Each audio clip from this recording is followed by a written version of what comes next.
بسم الله الرحمن الرحیم.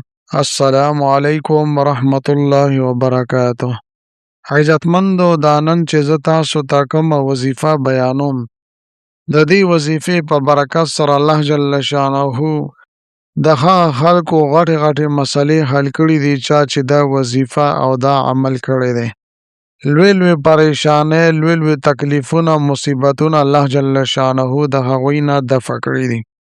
زما عزتمندو دا د قبولیت والا عظیم الشان وظیفه ده. دعاګانې به الله جل شانه د ستاسو قبول کړي او چې کوم قسم له مقاصد وي هغه به الله جل شانه د ستاسو پوره کړي. ډیره اسانه وظیفه ده، ډیره سرکوونکې وظیفه ده. دومره اسانه ده چې هیڅ ګران پدې کې نشته. ډیره آزموده، کار آموده او منلې شوې وظیفه ده.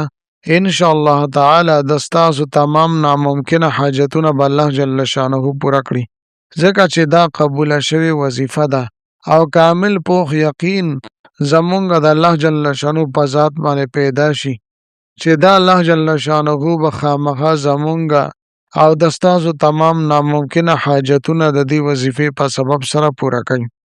زما عزتمندو دا نننۍ وظیفه د یو طاقتور اسم اعظم وظیفه ده او دا ډیر قیمتي عمل دی، ډیره قیمتي وظیفه ده او ډیر مبارک اسم اعظم دی.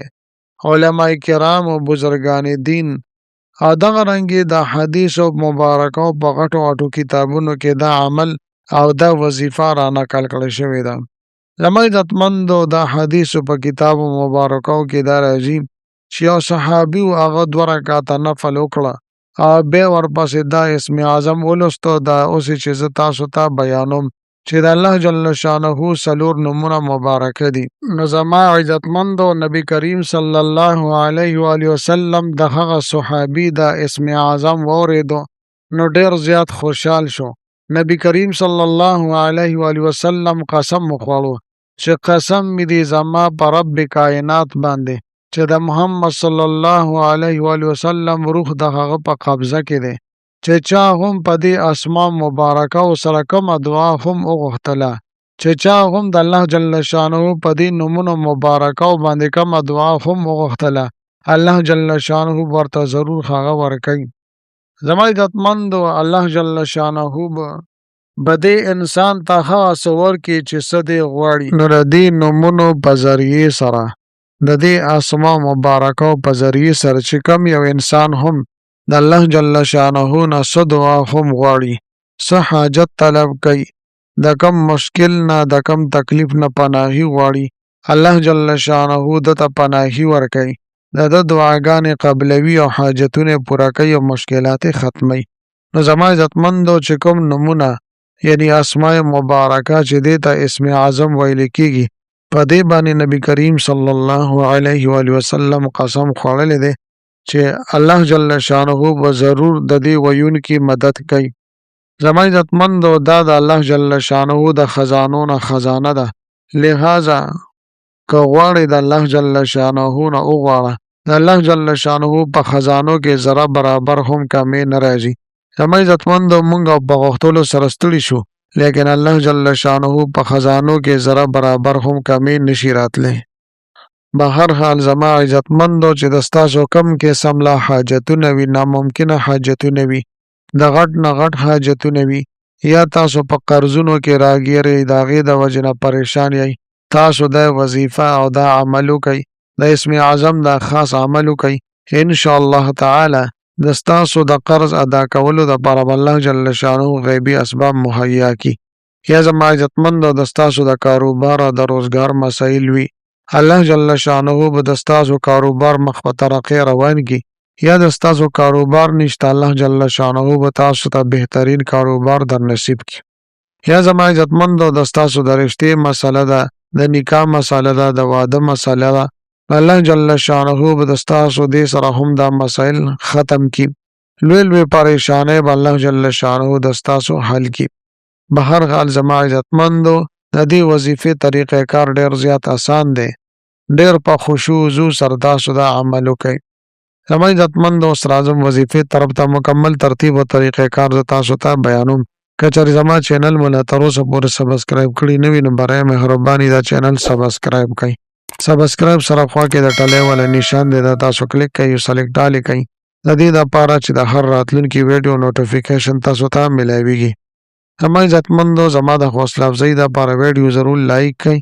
لاندې کامنټ کې تاسو ماشاءالله، سبحان الله، جزاک الله یا د دې په شانتې نور ښکلي الفاظ منشن کړئ ولیکئ دې دپاره چې ما له حوصله افزایي میلاویږي او نور ډېر ښکلي وظایف زه تاسو ته په دې چینل کې راوړم. اوس زما عزتمندو راځم وظیفې طرف ته مکمل ترتیب او طریقې کار زه تاسو ته بیانوم. طریقې دا ده زما عزتمندو چې د ټولو نه پیله اول به تاسو پاکې صافې سوتره کپړې واچوئ. بیا به صحیح طریقې سره خشوع وضو سره اودس چاودام وکئ او بیا به 2 رکعته نفل صلات حاجت تاسو وکئ. نیت مې وکړو د الله خلاصه 2 رکعته نفل صلات حاجت مونځ ادا کوم. په دې حاضر وخت خاص خدای تعالی را مخ مې د کعبې شریفې په طرف کو الله اکبر. زما عزتمندو کله چې تاسو 2 رکعته نفل وکړه نو بیا به د ټولو نه پیله اول به تاسو 11 مرتبه 11 پیرې درود شریف ولولئ. کله چې مو درود شریف ولوسته نو بیا به 100 وارې 100 پیرې به دا کلمات مبارکه چې تاسو ته په سکرین باندې هم ښکاري دا به تاسو ولولئ.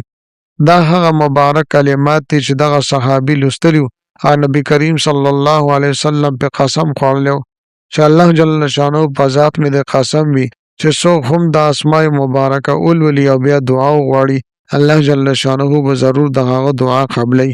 ها کلمات مبارکه زما عزتمندو دا دي: اللهم إني أسألك بأن لك الحمد لا إله إلا أنت المنان بديع السماوات والأرض يا ذا الجلال والإكرام يا حي يا قيوم. نو دا به 100 مرتبه 100 پیرې به دا ولولئ. د ستاسو د لوی نه لوی حاجت ولې نه وي انشاءالله تعالی دې سره به الله جل شانه د ستاسو تمام حاجتونه پوره کوي. په اخره کې بیا 11 پیرې درود شریف ولولئ. بیا به د دعا دپاره لاس پورته کوئ. زما عزتمندو د اسم اعظم نه پس الله جل شانه ضرور دعاګانې قبلوي. زما عزتمندو که چېرې ستاسو حاجت یو ورځ کې پوره نه شو نو په 2مه ورځ باندې دا عمل وکئ تر دې چې 11 ورځو پورې تاسو دا عمل جاري وساتئ. انشاءالله تعالی د 11 ورځو کې دننه به الله جل شانه د ستاسو تمام حاجتونه پوره کړي. د ستاسو کم مقاصد دی الله جل شانه تاسو ته په هغې کامیابي عطا فرما کړي. لحاظ زما عزتمندو چې نبی کریم صلی الله علیه وسلم په قسم خوړلی دی د دې نه تاسو اندازه ولګوئ چې په دې کې به څومره ډېر لوی طاقت او برکات الله جل شانه اچولی وي. په دې کې به الله جل شانه څومره ډېر اثرات اچولی وي. ډېر قیمتي عمل دی. په خپله زندګۍ کې صرف یو پیر په خپله هم ازمو کوئ. خپلو وروڼو دوستانو سره هم د صدقې جاریې په نیت سره شیر کړئ. میلاویږم مته سره بله ویډیو کې بلې وظیفې سره. تر هغه وخته پورې ماله اجازت راکړئ. د لوی الله په امان.